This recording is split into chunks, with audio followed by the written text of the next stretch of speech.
Hello, Deconstructionist listeners. My name is Clay Kirchenbauer, and I'm a singer-songwriter from Northern Ohio. You may have heard my work on this podcast in episode 24 with Deb Harzma and on episode 41 with Alexander Shia through my band, The Undeserving. Over the past few years, I've gone on my own path of deconstruction, and as songwriters do, I wrote some songs about it, many of which were inspired by things I learned on this very podcast. John and Adam have been kind enough to allow me to share with you my crowdsourcing campaign for this project, tentatively titled Wanderer. It aims to tell stories of people on their journeys through faith and doubt, and hopefully to connect with people on a deeply personal level. If you would like to help get this project off the ground, go to gofundme.com/claykmusic. Any donation would be deeply, deeply appreciated. And most of all, keep deconstructing.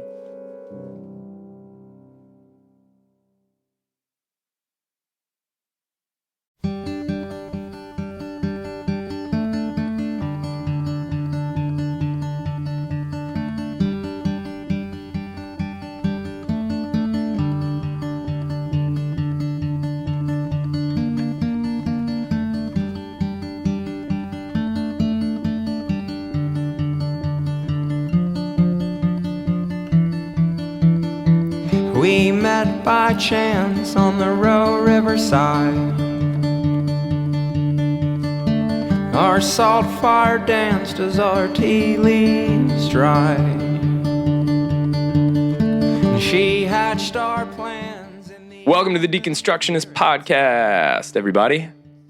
I'm excited about this one. I know, man. This is really, God, We've been sitting on this like a egg ready to be hatched. it's just, yeah, We've had it for a while. it's too long.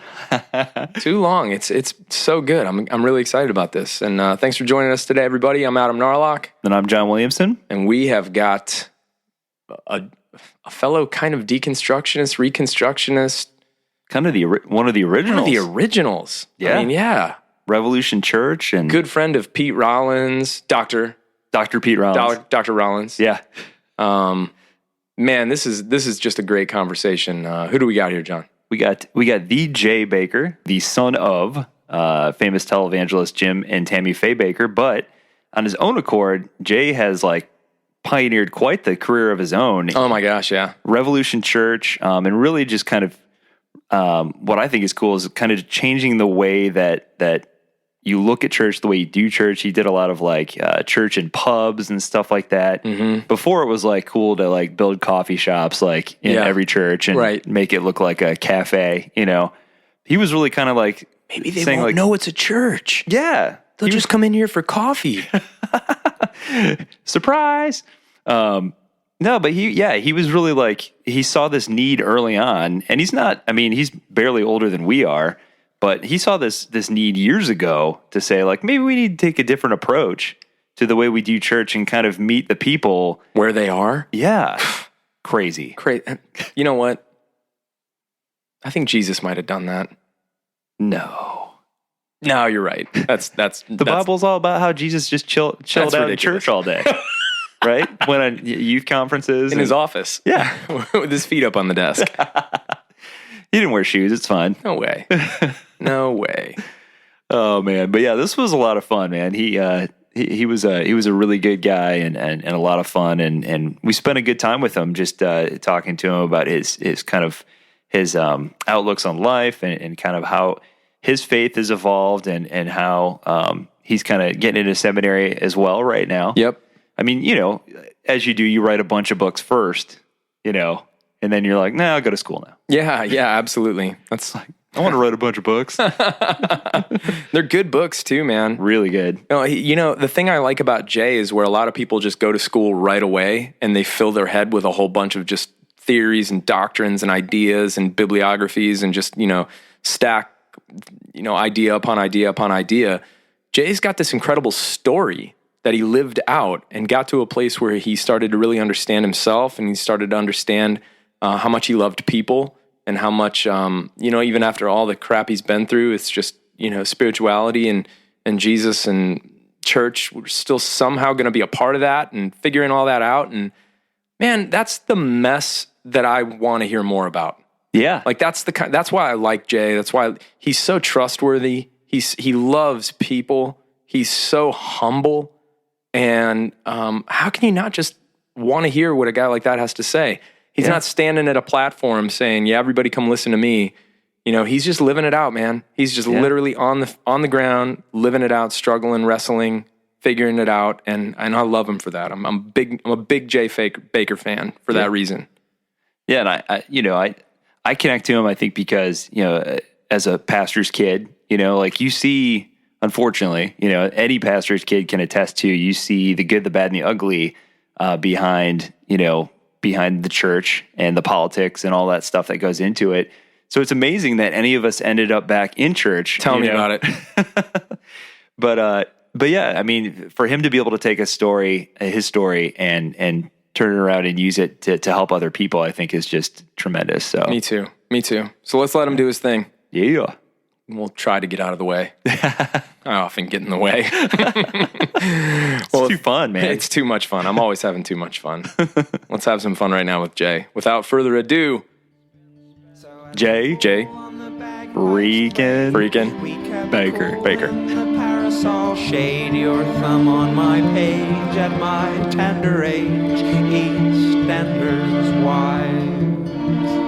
Then hidden in the boxthorn vine, we grew old as the foxtail pine. Sheep in the fold, gilding our gold, sipping our milk and water lies. She packed our bags some arbitrary time.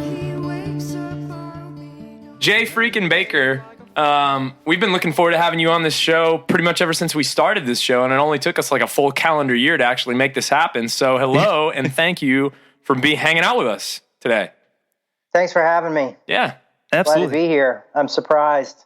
I figured Pete Rollins would ruin my chances of ever being on the show. He told us not to talk to you, but Yeah. But he uses all my material. So. well, we did follow the instructions that you sent in order to get you on the show, which was to build a pyre made of Pete Rollins' books and just light them on fire. Yep. So That's how it works. Yep. yep. So you're Pete's ghostwriter. I knew it, man. Yeah. Yeah. Well, it's all stuff that I wrote in high school. Obviously. It's just really G.I. Joe adult fiction. Yeah. A lot of Scooby Doo with a little He-Man mixed in. So, that's where the magic comes from. And a dash of Thundercats. Yeah, dash of Thundercat. Now you're speaking my language. Here we go. We're all about the same age. That makes sense to only us and probably about half our listeners. What was the chick Thundercat, like Tigra or Tigra? That sounds right, Tigra. I think it was Tigra. I'm not sure though because He-Man had like She-Ra. Yeah. Oh yeah. Yeah. Tigra was pretty foxy, as I recall, from a cartoon perspective. Wow. Yeah, from an adolescent's serious viewpoint. impression going back. Oh yeah. I stand by that, man. I was a kid and I didn't know any better. That's right. None of us did. It's okay. Well, one of the questions we like to start with is kind of your background and kind of your upbringing. And one of the interesting things I think about you is that you had a very unique upbringing. I myself am also a pastor's kid, and obviously there are unique things that come along with being a pastor's kid. And I think it's safe to say it definitely affects your spiritual journey, and definitely I think to a large degree makes you question things a little bit more than maybe the average Joe. But you had a very, very unique upbringing. Not only were you a pastor's kid, but your parents were some of the biggest personalities on TV. So I wonder if you could kind of start there and tell us a little bit about how that affected your upbringing and how it got you into the work you're in today. It seems like a million years ago. My parents had one of the largest television networks in the world. So it wasn't just Christian, but just television, because not a lot of people had satellites, and my parents had a satellite network. Man. That's how you did it back then. And they were on every home in America. I had to have bodyguards. My dad was kind of, he's a workaholic. He's still alive. He's a workaholic. And, he kind of had the American dream, kind of like a Walt Disney thing where he wanted to build a huge thing for God and felt like if he made this huge ministry and this huge facility where, they had a water park and hotels and there's a lot of different entertainment things. He felt like that's what he was called to do. And it was the 80s, 70s and 80s, and the two just kind of worked out together, and it became this massive thing. Yeah. It was strange because I had to have bodyguards, and, there were celebrities always on my parents' show even, so it was weird because religion wasn't as taboo, I guess, in the 80s as it would be seen now if you were an actor going on Christian TV. You didn't have to actually give up your career back then. Yeah, totally. Yeah, or do bad movies. I mean, not that they were people, it was mostly television actors, but anyway. It was surreal. And then in 1987, come out that my dad had an affair 7 years earlier, and he trusted a pastor to basically take over his church and restore him, and the pastor decided that he didn't deserve to be restored, and it was a huge mess. It was Jerry Falwell who we trusted.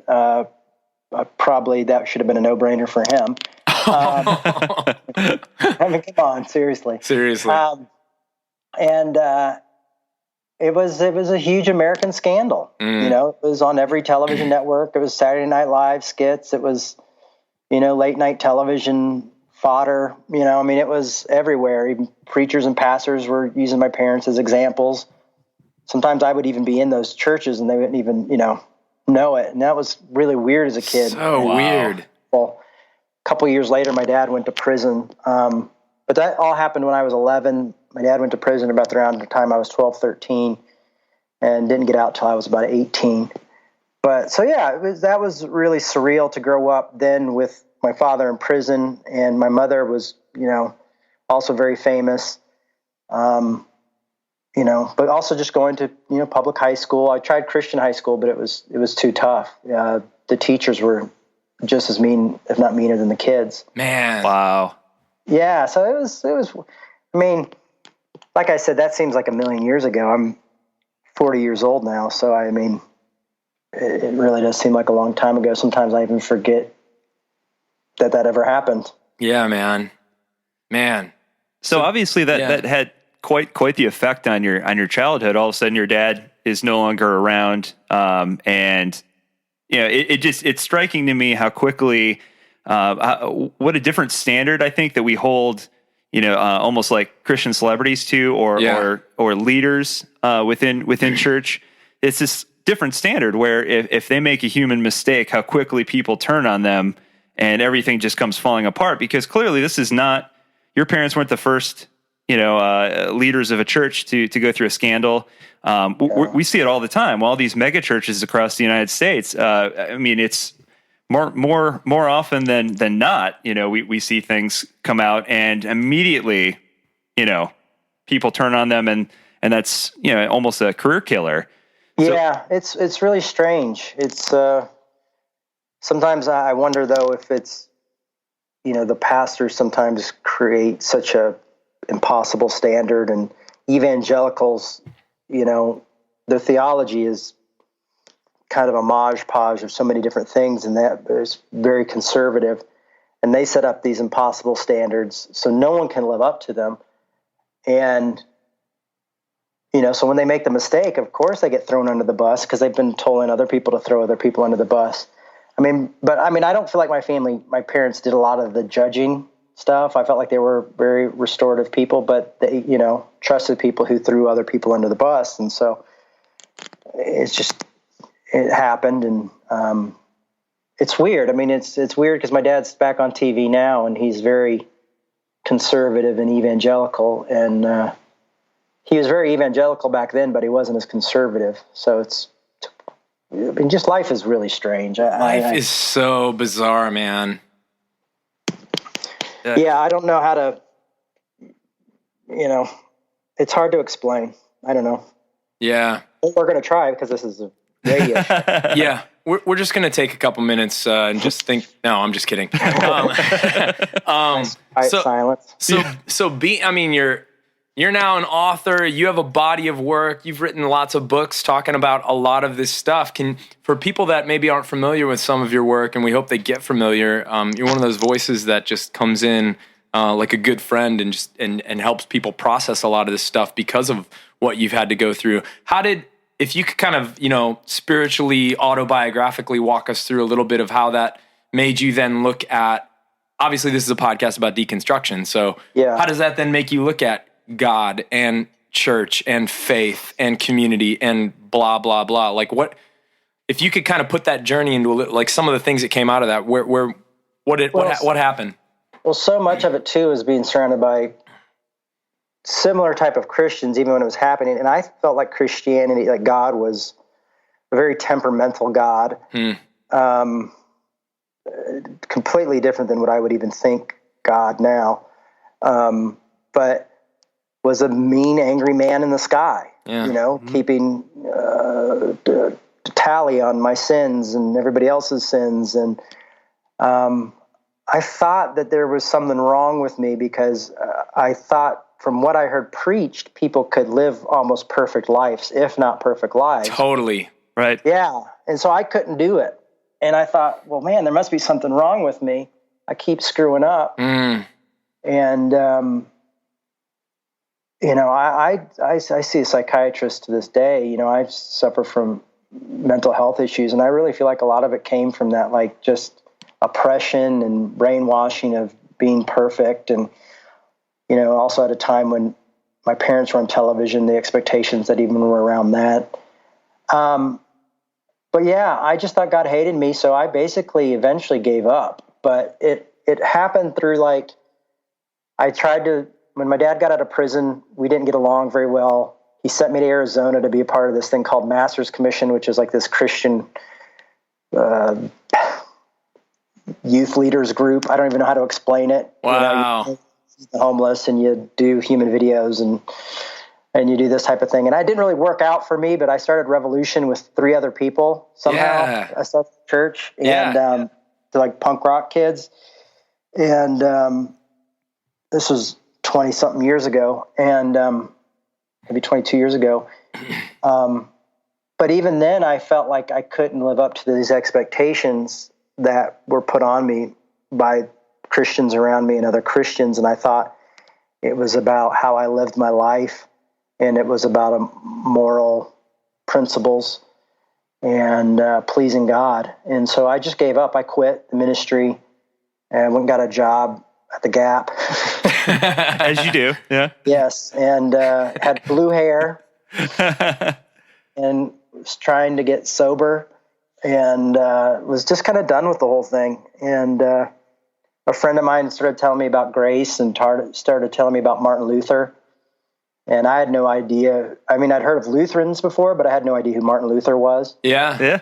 And he pointed to books like Galatians and Ephesians and Romans. And I started reading about grace.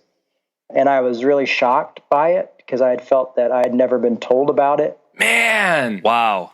Yeah. And the Amazing Grace was the only thing I'd ever heard about grace was the song. Yeah. So all of a sudden it was like this, no matter who you are, no matter what you've done, all falls short. All of a sudden these you're saved by grace, not by works.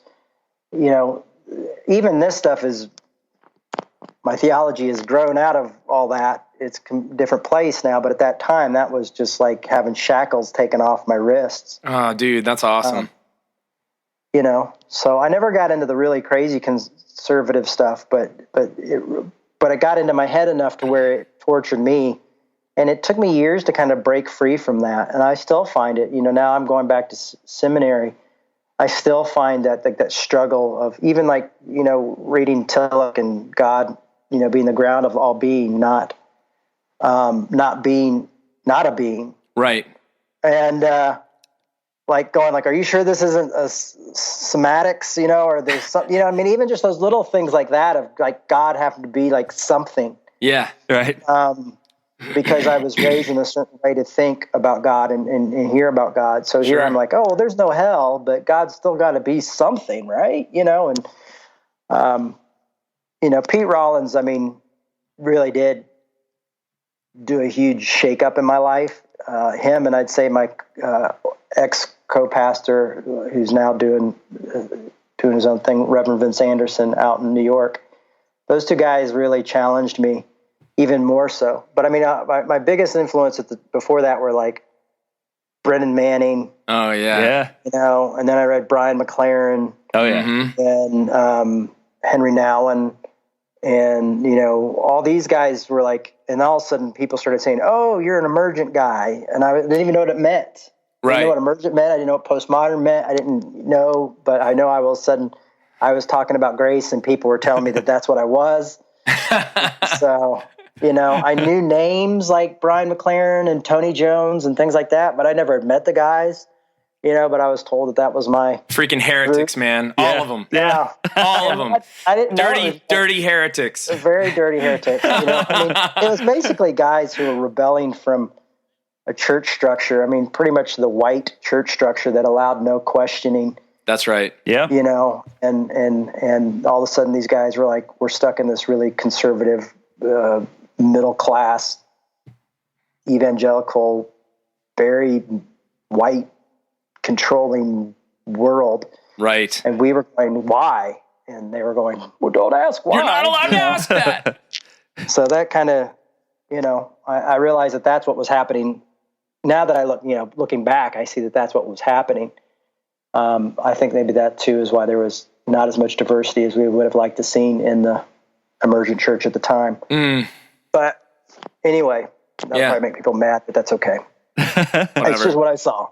But yeah, so that was kind of the journey, was that. And then, I mean, yeah, it's just been a long journey, man. It's been 20 some odd years. So, but as people like Brian McLaren kept growing, and then all of a sudden when I met Pete was like, oh, you should read John Caputo. Oh, you should read Paul Tillich. And I remember him saying, you're going to, you know, I don't know if you're going to like Tillich as much, you know, and all of a sudden I was like in love with Paul Tillich. Yeah. Even though I did not understand what I was reading at all. I thought I did. I feel you. Yeah, this stuff's amazing. I feel you, man. Yeah. So I'm starting to understand Tillich a little bit more. It's funny because, I mean, it's still really, you know, these guys are hard to understand, but they're asked, you know, they were dealing with questions, you know, 50, 60 years ago that now are coming up all the time. I mean, that's why you guys are doing a deconstruction podcast. That's why you see here, you know, all these questions have become such big,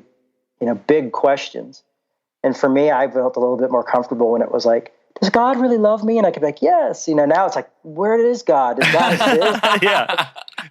Yeah. How do we talk about these things? Yeah. So now it's like, you know, I just go, oh, well, I guess we'll listen to Pete, you know? Yeah. Right. Well, listen to Pete and come away feeling like you don't know anything anymore. Right. Yeah. Then you can come talk to me and you'll think like you're like, oh, comfortable. I'm the poor man's Rollins. I can't get over the part in your story where somebody, I don't know if you said it was at the Gap, but like here you are, like the most famous preacher's kid, like in the known world. Right. And somebody's evangelizing you. Oh yeah. I can't get over the irony of that, man. That is as a bananas. pastor's kid, you already, you by transfer, you get all the same information that your dad has, right? Isn't that the way it works? Who evangelizes the pastor's kid? Yeah, you know all the Bible verses by memory, right? We got to get this guy on the podcast. Well, see, I was dyslexic, so I didn't know I always lost all the memory verse things. I knew none of it. I am dyslexic. So that even makes it worse. But I'm a depressed, introverted dyslexic. And you are loved. That's right. Yeah, thank you, sir. Yeah, but it was one of those Church of Christ guys, but it was the Church of Christ that like met in hotels and stuff. It wasn't like the big one. Yeah. And they were calling me all the time, telling me, you know, I needed to be saved in their church.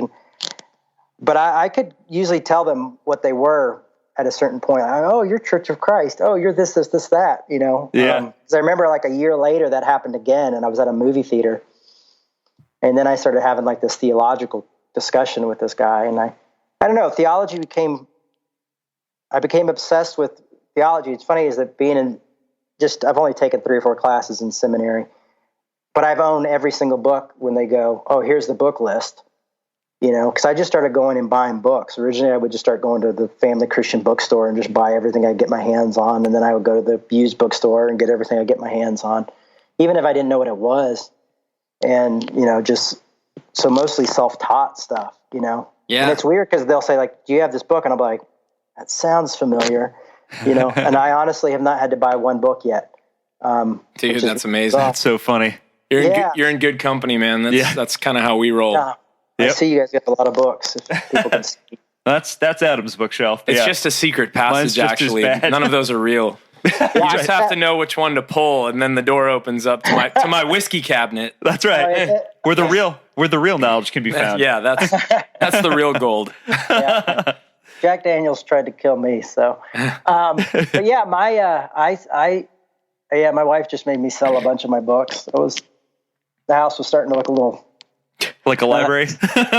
Yeah, like a poorly put together library.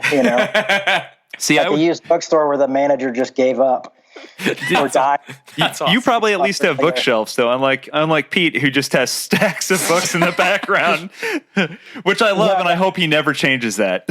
Well, yeah. One time he had a lot of bookshelves, and then all of a sudden he just kept going into smaller places. And I just want to know what happens when he needs one from the bottom. Yeah. What do you do?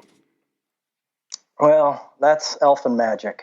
I should have seen that coming. Yeah. Yeah. Oh my gosh. Everybody wants his gold. That's true. That is true. Lucky charms.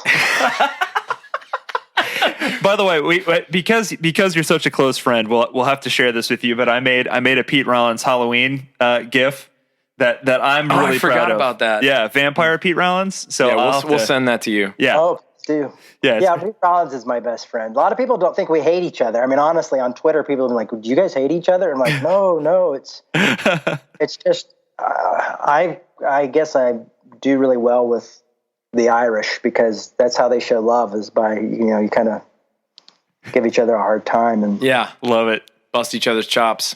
Yeah. Taking the piss is what they call it. I don't know if you can say that. That's right. Absolutely. Yeah, I've heard him. I've heard him say that before. Yeah. No, we're okay with that. We say a lot of just taking the piss, and even his mom was like, when we give you a hard time, it means we love you. She was like, yes, I know. His mom is like totally just awesome. She's like totally what you would expect, just like this sweet Irish woman that is just like. I don't know. It's hard. She's like, "Oh, hello," She's so. Well, at some point we got to get that Pete Rollins impression that you promised us. So. Yeah, you promised us a Pete Rollins impression. You probably got the best one, right? I used to have a really good one, but I haven't practiced in a while. But maybe that'll get me back on. There you go. Work on, come back on, and we can do. You could do. Is it P or is it J? Oh, perfect. For a long time, there was a time where I had not a lot to do in my life and I was miserable. So I just listened to how his voice fluctuated because he does that real quiet, like, let's talk about the power that be, he does that real quiet, like, yeah. I want to talk to you about something mystical and magical, but not at all, and you're like, what? What? He's doing that thing again. Yeah. It is real quiet and and why does he keep talking about meth? I don't understand. Yeah. Christianity's a math. Yeah. We're in big trouble. It's hard to. Poor guy. He's not here to defend. We love Pete. He is definitely one of our favorite people. That's the only reason I'm doing this right now. If he was here, I would not be talking about him at all. No. Yeah. No.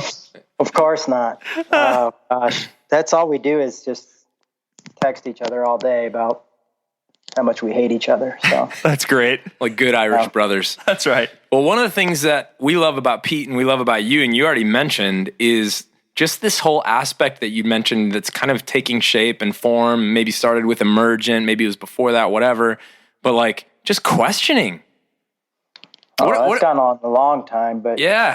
What does that mean to you? The questions are getting bigger, I think. In what way? Like, what does that mean to you when a lot of your books have to deal with questioning, faith and doubt, searching, wrestling, struggling, like what? That's just one title. Oh, right. That's true. You're right.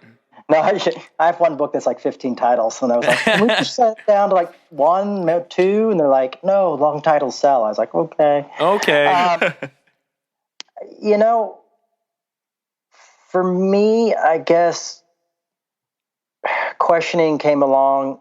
Well, I mean, I questioned from the beginning. I was like, did God love me? I mean, it started out with that, not is there a God, but then did God love me? And then why would there be a hell? And then why would God do that? And then okay, I don't believe in that. Now, what is God? And it goes, people will tell you that philosophy and theology can be a slippery slope, and they're right.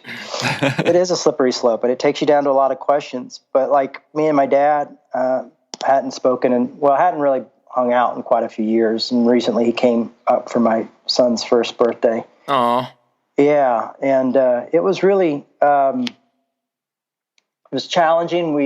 But we had a good time. And he was very graceful and very loving, even though we disagree on a ton of things theologically. sure. I mean, that important things. Yeah. But one of the things he told me that I thought was a compliment was that my theology was too, what was it? I think it was too rational, is what he said. Oh, Really? I wasn't expecting you to say that. No. No, yeah. Well, it was like, it just makes sense. And I guess maybe in his world, theology, it doesn't make sense. I don't know. I wasn't Weird. expecting to hear that either. But it's because we would, I'd say, well, Dad, if God did this, then you have to say God did that. And then God could do that. Then God has to be able to, Yeah. It was just going down the rabbit hole of question after question after question. And I think that's what's happened. A lot of people have left faith. I mean, I feel like 15 years ago, there was like Cornerstone, all these Christian festivals happening. A lot of young people were really involved in the church. But there was a lot of people asking questions. Well, not asking questions. They were just together. And then all of a sudden, they started asking political questions, Politics came into things. And, people like David Bazan came on the scene and was singing really beautiful songs, asking a lot of questions. And so, and then people were, being judged left and right and, being kicked out of the church, staying in the church. And, it was like this big, weird thing was happening. And I think evangelicalism was just kind of peaking. And a lot of people left the church and didn't want anything to do with it. A lot of, I remember when I was in Seattle a couple of years ago, there was a lot of people I'd met who'd come through Mars Hill who had been really hurt by the church, Yeah. Mark Driscoll's church. And, they didn't want anything to do with it. I had one guy come up to me and say, I used to believe what you believe and I don't anymore, and I'm happier than I've ever been. And I was like, wait a second, I don't know what you believed, but if it had anything to do with this thing, I don't believe any of that stuff, Matter of fact, you'd probably still think I'm a heretic, But a lot of people who are taught about treating women differently, treating gay and lesbians, bisexual, transgender folks differently, I said women differently, it was like, these are non-negotiators for a lot of people, and I can't blame them. And so a lot of people, rather than even questioning, just said, I'm done. Oh, man. Right. And so I think that's what some of us who have stuck around have even begun more questioning. There was a lot of questioning in the emergent church, but those were different questions, and then sometimes they were often answered with questions. And I think now theology or philosophy and those two are coming together. There are people looking for answers, some sort of answers, or some sort of, at least in a hypothesis of some sort. So, some educated guess that is out there. And so it's things have changed so much. It's tough even knowing what to talk about anymore.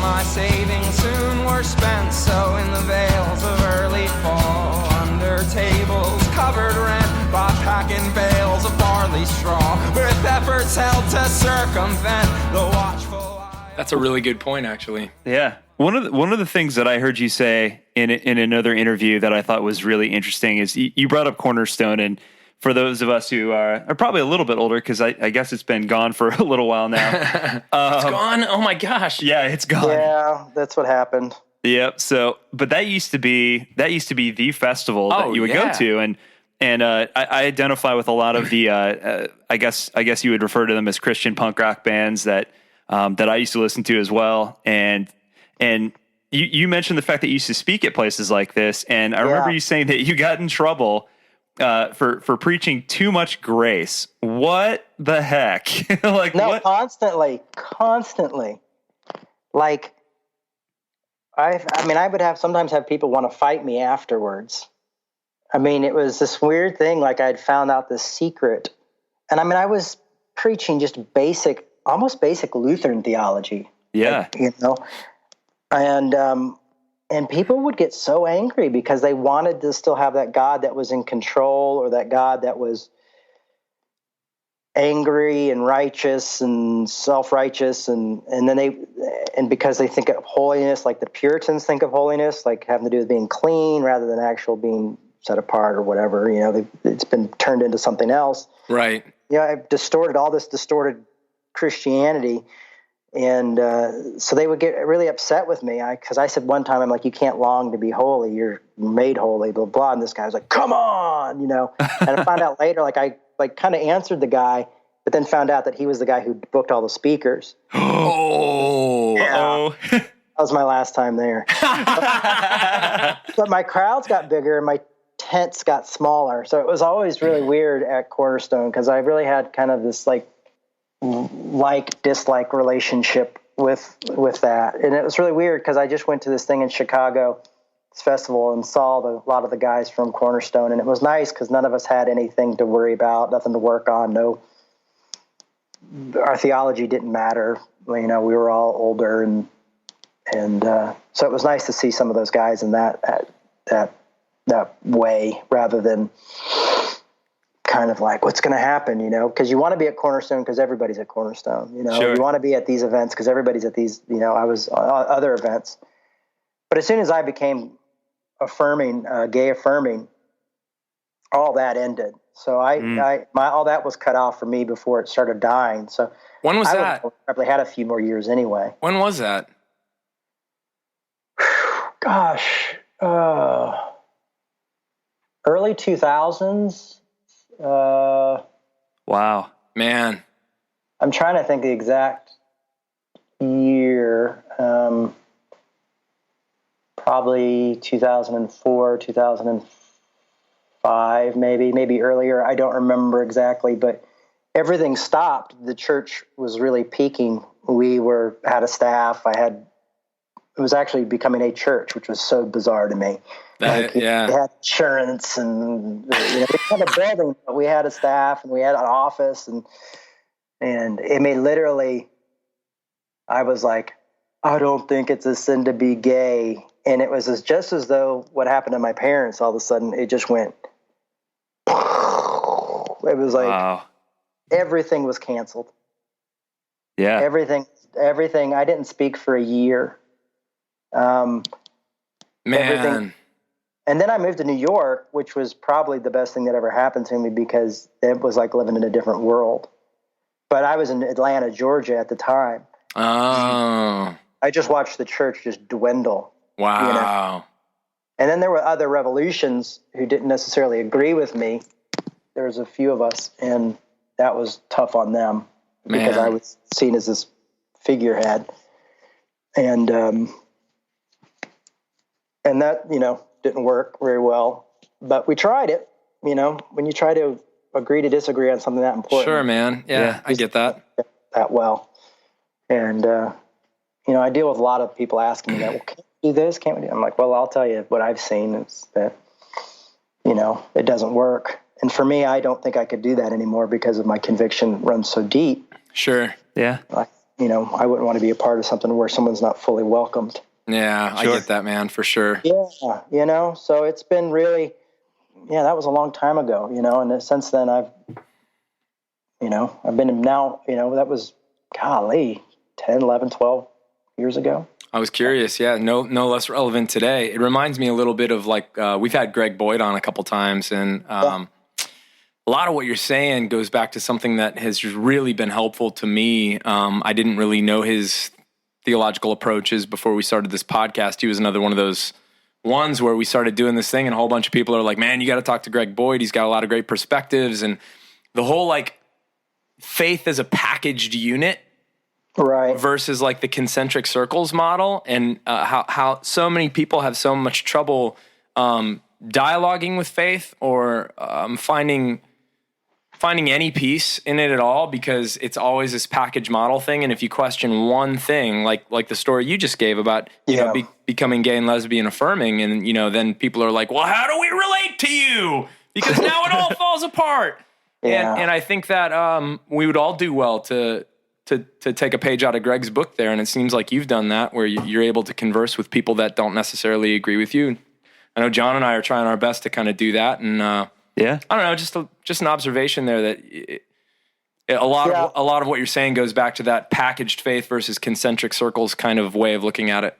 Well, and then there comes for me, it's a time of where you have to push a little bit, and you have to push people up past their comfort zone. Because I wouldn't have come to where I was had people not pushed me past my comfort zone or asked me tough questions. And I thank goodness for those people at the time may have seen like, you know, get away, you know, I'm just trying to make a living and be a minister, and, you know, and then you go like, wait a second, this is what being a minister is. It's following your convictions, is living by your convictions. And so, yeah, I'm definitely open to conversations with folks like that. I just have a hard time with folks who aren't affirming now. I mean, it bothers me. And I'd like to have more of a conversation with them, because I'd like to see if it's possible to change. I believe it's it's a very vital, important issue. It is in the church, and it's unfortunate now with what's happened in the political system. I don't know what's going to happen. Right. You know, I don't know how many steps we're going to take back, because it seems like every time I think I get comfortable, go, okay, well, it's not going to be that bad. Then like, this person was added to the cabinet, or person was added to Trump's cabinet. And so, and you go, oh, you know, I don't want to go back. You know, I don't want to go back to that. You know, but it'll be interesting to see what happens. I just, you know, I really look up to folks who are willing to take stands and say what they believe, and not, even when sometimes when they don't say exactly what I agree with. Sure. At least that you know where they stand. I don't like these ideas of these churches that are like, oh, everybody's welcome, but they're not really welcome. Right. You know, it's a trap. It is a trap. I know what you mean. So I don't like to see that either. So transparency to me is very valuable and very important. Pitch their tents in Battle Creek on a makeshift flatbed stage, with a dray-top shotgun, rhino's peak, and a black wrought iron cage. The Bakker sprung to action as the band began to play, to introduce the new attraction who they'd picked up on the way.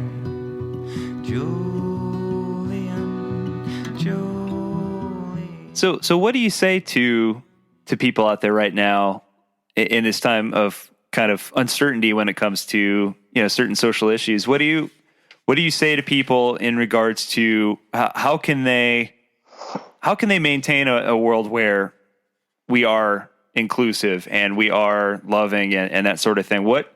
Because I know a lot of people out there just feel completely powerless to affect the situation, to affect the environment. What do you say to those people? Well, they're not powerless. You know, I mean, the people are what drives leaders and leadership. I think people don't realize the power they really do hold. And I tell them to speak up and read books and recommend books and be heard. You know, I mean, now with Twitter and Facebook and things like that, you know, it's, I mean, unfortunately, there's so much fighting and arguing and bickering with that stuff, but you can be heard. I mean, I know for a while I was doing this thing, asking people if they were gay affirming, you know, just basically trying to get people to be like, at least state where you're at. And simply asking questions can change people's lives. You might not be the one who's on the cover of a book or whatever, or the magazines, or I don't know what Christians are on the cover of anymore, but, or the back of, or, you know, under the fold. But you know, it's you may be the person who does that. You know, you may be the person who witnessed to Billy Graham. But, you know, it's like, there's people who go, well, what do you do with that? I mean, I remember one time I had somebody go, well, I know that this was way back. And I was like, well, I know people don't choose to be gay. And the person goes, well, what if I chose to be? I feel like I've chosen to be. So what does that make me? And I go, I don't know what to do with that. And I'm so happy that she did ask me that question, and then she did push me there, Oh, I get what you're saying. Yeah. So ask those questions and study and read, and you can make a difference. It's people make a difference. People can change the world, and we have to remember that. And I know it sounds maybe sentimental or trite, but it really isn't. I really believe that. And I don't believe you have to have you don't have to have a book deal, or you don't have to necessarily even have a platform. People look at, start podcasting or write somebody a letter, or just sit down and have coffee with somebody, I'm inspired, by a lot of the punk rock ethics too, as I grew up with as a kid, and so when I think about stuff like changing the world, I think about, bands like The Clash and things like that, and things they said, and that inspired me as a kid. And, so I think don't underestimate yourself, I mean, if it wasn't for, everybody plays a role, and play that role. Play that role well. Couldn't agree more, man. We just couldn't agree more. We want people to know that. We want people to, I think people are so obsessed. Something I just said recently to a large group of people. People are so obsessed with changing the whole world that they look to like, man, I don't have a book deal, or I don't have a platform, or I don't have a stage or a microphone. And it's like, no, but you do have your sphere of influence. And if you treat it like it matters, and we all did that, or even a few more of us did that. Yeah, my gosh. And book deals and things like that are such a mirage. They're not real. There's such a thing of like, oh, they must have their life together, and they must have answers, or they must have money, or they must have this or that. I'm like, man, I don't have any of that. I watched my last book just tank. It was like, oh, really? And it was the best work I'd ever done. Oh, man. And so it's life, I definitely don't feel as relevant as I did 5 or 10 years ago. I don't feel like I can change the world, but I can put my son as a priority. I take care of my son. He has daycare Monday, Tuesday, and Wednesday, but I take him Thursday and Friday. And I've realized, accepting that fatherhood and accepting that that's a great, important place to be, that I didn't see my parents do as much when I was, Sure. is vital and world changing in my own life. So fame is just such an illusion, and a lot of the times it ends ugly. Yeah. Not everybody ends up being like Keith Richards. Right. Even Harrison Ford's made a few crappy movies. Yeah, true. Yeah, it's like nobody's, I always think it's such a trap when I see people arguing about going like, oh, you have this voice, or you have this, you have that. And I'm like, man, it's such an illusion. It's such like this fake ideal that, that some of us allow ourselves to be put up on this pedestal that's not actually there. Yeah, man. Or that people put you up on. And I've learned a long time ago that that's a real bad place to be. Basically because I put people on pedestals, and, they always let me down. But then when I realized they were people, it was a lot different and a lot less disappointing. So I try to, tell people, just expect to be disappointed, don't let people, nobody's got it together. We just create these scenarios in our head of what it is. And, right. So one of the things that we're always really curious about is I think we've really tapped into this huge contingency of people who are in similar places in life, maybe different ends of the path, or whatever you want to call it. But A lot of them are younger. There's, some older folks too, but there's a lot of youth out there who seem to be really hungry for something different, something the established system isn't providing. And there are studies out there that we've read that show that this next generation just does not give a shit about denominations or like a whole host of other things that come along with tradition. And they seem to be just hungering for real experience, real authenticity, somebody who's not going to lie to them, someone who's not going to hand them this force-fed package deal that says, all right, here's the pre-approved message. Here are the pre-approved things that you have to believe. And if you don't believe them, then you're going to hell and all that stuff. It's very clear and very obvious, or we wouldn't have a podcast, that they're just not okay with that anymore. And I feel like you kind of tapped into that a long time ago. And correct me if I'm wrong, but I remember reading somewhere, I thought that you had started way back when meeting with people in like pubs and bars. Yeah.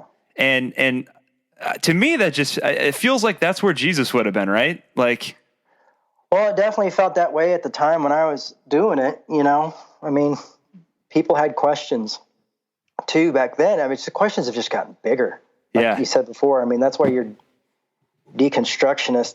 Deconstruction is a good word because it's actually has valuable meaning right now. And so many people are doing it.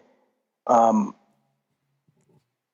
people back then were asking questions like, why does God hate me? Or does God not, I could really relate a lot to that. But now I can also relate to what is God or where is God? Is there a God? I can relate to that too, because I have a lot of doubt myself, and I'm driven for some reason to talk about this concept of grace and acceptance, and that people are accepted and loved as they are by something greater than themselves. And seeing God as the ground of being in a way that Paul Tillich explains it is a little bit, makes God much bigger than I can imagine, which I'm more comfortable with than some of the other explanations behind God. God is a great mystery to me right now, and that's the weird thing being a preacher, is that I'd say I know less now than I've ever known, or at least I thought I knew. I thought I had some ideas and some things together, and now it's like, it's like rebooting all over again. Yes, and, it's so tough, But yeah, people have big questions, and it's so funny. The last church I did was here, and we haven't met in over a year now, but we were meeting in a bar and a thing like that. And I think those are great places to meet. But I have a feeling people might start meeting in churches again. Who knows? Yeah. I think so. But like not giving a damn about denominations, I think that's good. I mean, denominations aren't bad. It's just no one can subscribe 100% to a denominational belief when there's more than 3 people, right, or 2 people. I'm with you. I don't think anybody's going to agree 100%, and I don't think it's fair or right to get them to that. And there's so many different explanations and ideas and theologies behind every thought and idea of faith that the more people seek, they're going to find that there are more questions. So there's going to have to be this ability to live in doubt, live in the uneasy. I mean, because Paul Tillich said that doubt is not the opposite of faith, but it's a part of faith. Yeah, right. It's an element of faith. Right. And so we have to hold on to that. Was it Pete who did the thing like addicted to certainty or something, or the addiction to certainty? I can't remember. Somebody had something where it was, the subtitle was an addiction to certainty. Oh yeah. I think the idolatry of God, that was a subtitle of his book. Yeah. So, we have become addicted to certainty, and that's just not there anymore. Once you start to really study and seek deeper questions and read some of the great minds and people there is a lot of uncertainty, and that's okay. But there are things we can be certain about, and that's treating people right, loving our neighbor as ourselves, equality, safe people being, safe, like like as far as be able to walk to their car because someone's a different color, it shouldn't matter that they can't walk safely out to their car without worried about being killed, which we see a lot in this country right now of a lot of racism. And so those are things that should be no-brainers for us, and those are things that we can work towards and say these are wrong. This is evil. This is bad. But I think God may become a bigger question mark, it's just letting go of certainty is such a hard thing to do because in so many ways there's times that I look back and go, man, it was a lot easier when I thought I had this stuff figured out. Man. Oh, I've said that. I've said that so many times. Oh, this was so much easier when I just kind of subscribed to the Gospel Coalition stuff and just knew who was in and who was out and felt really good about myself. And that was awesome. I on the record, I totally missed that feeling. There was a feeling of peace. Oh, and that's gone now. And bye-bye. Bye-bye. And I don't know, that's, I think the hardest part for me is like every week now, I still do a sermon every week, and it's like, I honestly don't know what it's going to be from week to week, because going back to school, having conversations with people like Tony Jones or Pete Rollins or, even just my friend Brian, other folks around, just having we have conversations and you go like, oh, what am I going to do? What am I going to, I should have learned a trade because there's no way I can continue to do this because I'm so clueless. And people are afraid of that. But I've tried to take people, for me, and what I would encourage other people to do who might feel kind of lost in this world right now. The new Moby album is really good and talks a lot about that. I recommend that. Feel kind of like you don't, fit in, is just learn to be transparent. If you can learn to live in the now and somewhat be transparent with your life, and it's helped me to talk a lot about my mental health and my own struggles with that. I had a really tough year this past year. The past few months have been good, but before then I was having a really tough time with my mental health and getting the right medication and things like that. And being honest about where I was at with that and being honest about how I felt like, was God in a pill? I felt like I'd lost God, and why, me and God are good when the pill's right, and wow. About that kind of stuff helped me a lot, just to feel the ground of being and to feel the ultimate, feel an ultimate purpose.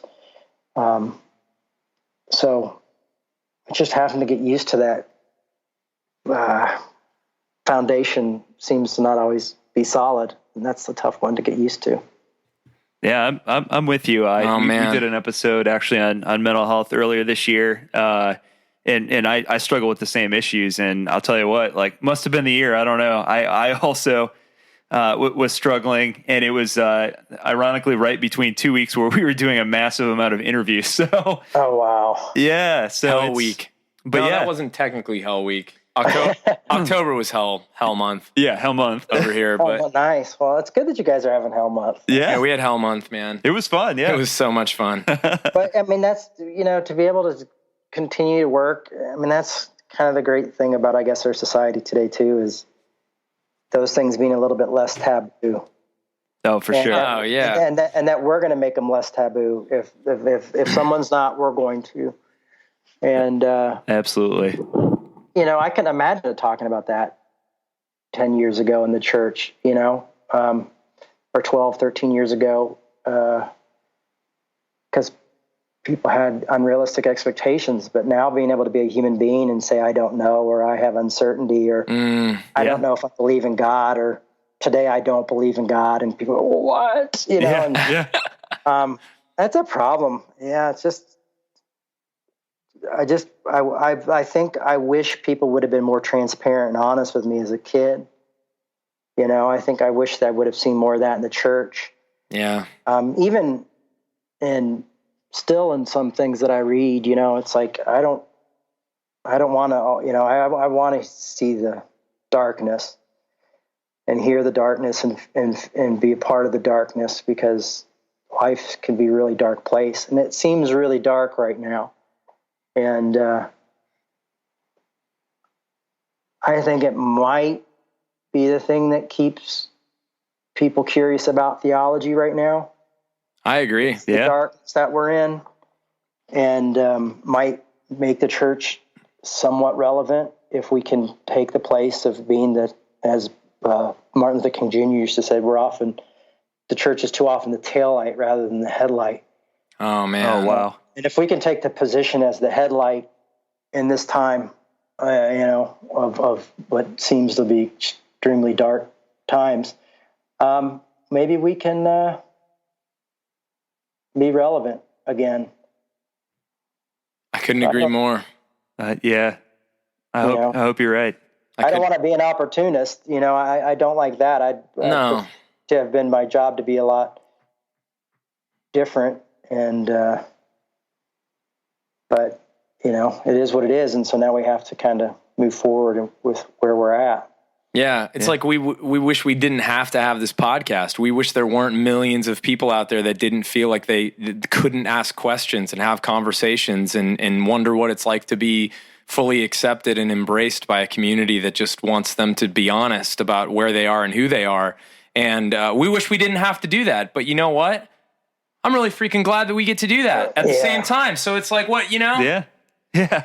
Yeah. And that's a good thing. Creating a place where people can feel comfortable about growing in their faith or growing out of their faith, I think is a part of being part of the community. Yeah. And what it were meant to be. And so that's what I've told people, like, often Revolution is a place where people come and leave faith, and sometimes they go into faith, but I'd rather them be able to go out in a way where they're more comfortable and are able to ask questions rather than just leave and say, well, they're all a bunch of bastards, or, right. This stuff is just a bunch of, fairy tales, which anybody could come to that conclusion, but I like the chance to at least have the conversations and provide a place where there's not judgment.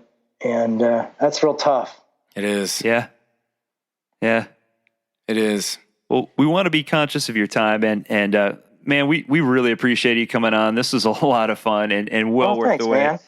So hopefully I didn't babble too much. No, not at all. Dude, you got a spot here anytime you want to riff about something, man. Absolutely.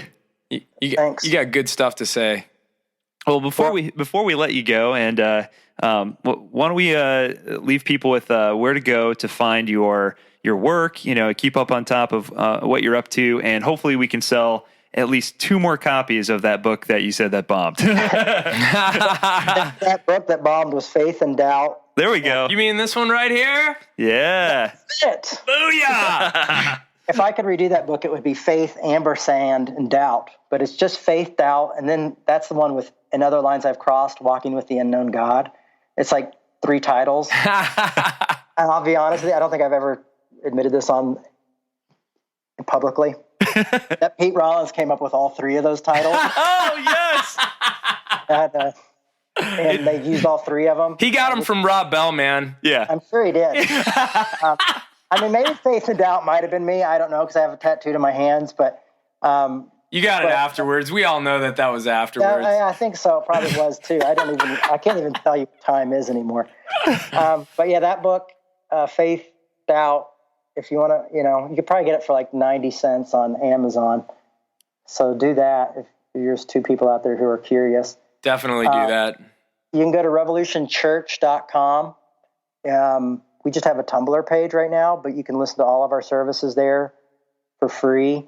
I'm on Twitter and Facebook and Instagram, which Instagram seems to be my favorite place right now. Yep, mine too. Yeah, just as Jay Bakker, 2 Ks. That's the only difference is I have 2 Ks in my last name. But yeah, that's where I'm at, and you can find stuff through there. Awesome, man. Perfect. And I'm getting ready to do some. I'm going to be out in Belfast and. You're doing stuff at Pete Rollins. The Wake? Wake. Well, no, it's not Wake. Oh. It's actually called Tortured Grace, and it's December 19th. Oh. Before Wake, okay.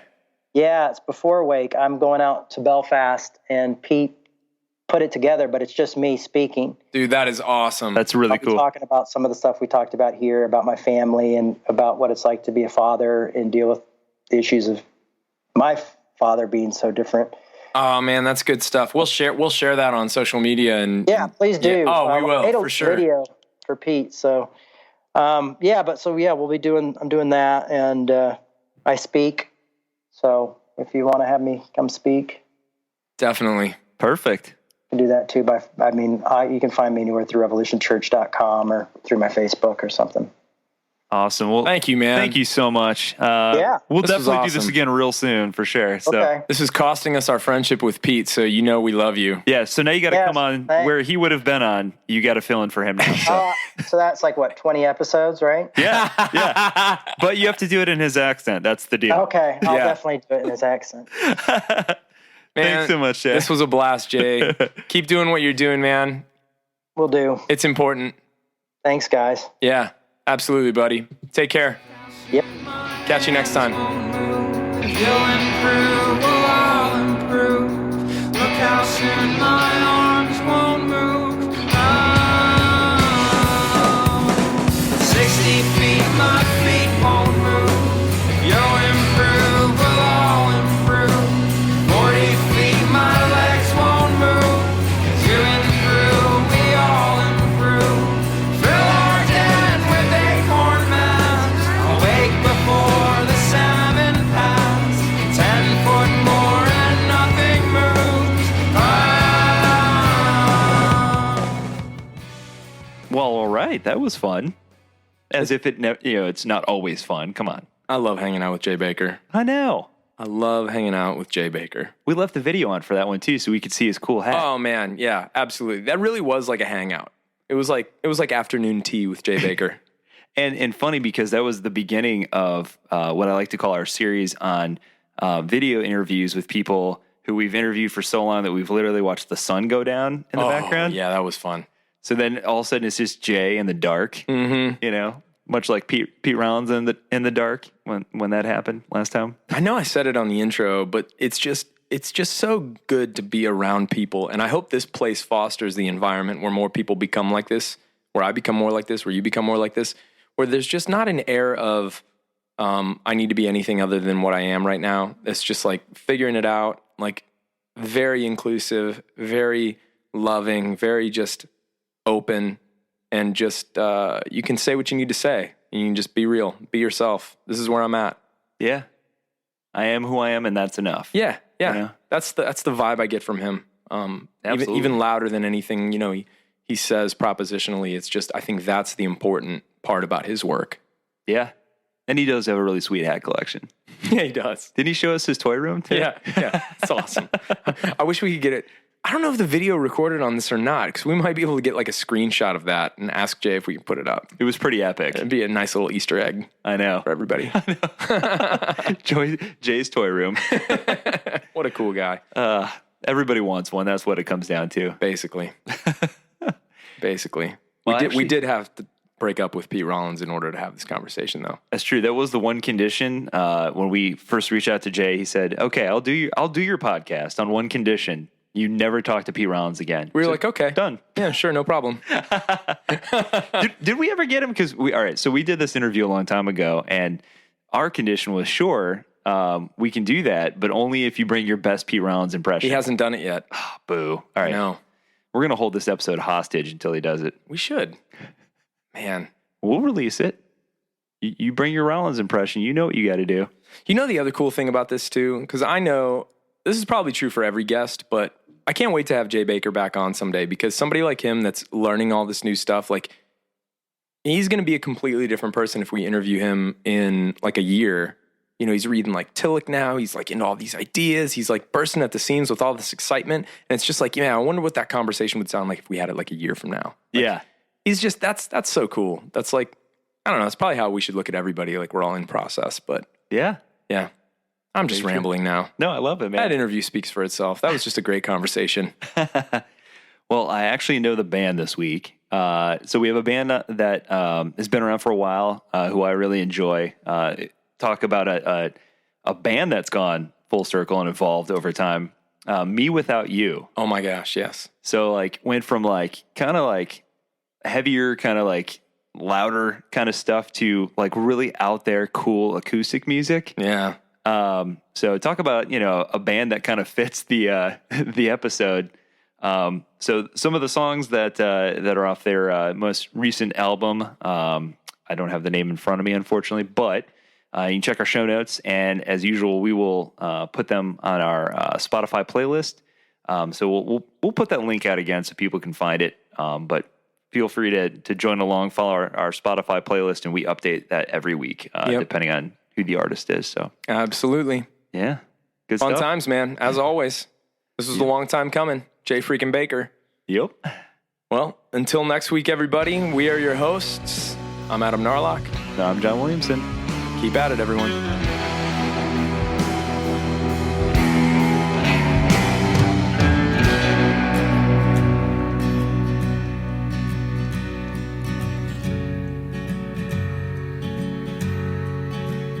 Let's retire to our knees with our books as our gracious and kindly machines of concern. Take our places, grow motorized dreams, build robotic faces who smile on command, who can mind their own business, will hold human hands and rest human feet. And in the chapel cross towns of the battle-scarred mornings, fade leaves, rustling sounds, late rattlesnake warnings from our homes underground. You can still hear them moaning, don't cheat on your taxes. But as for your spouses, dark secrets come out, with comma or without.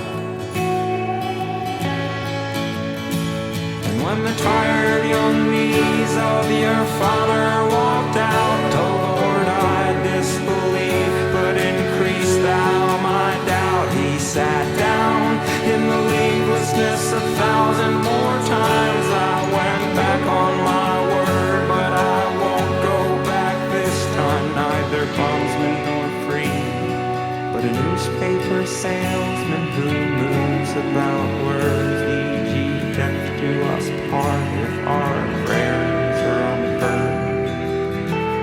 Well, our prayers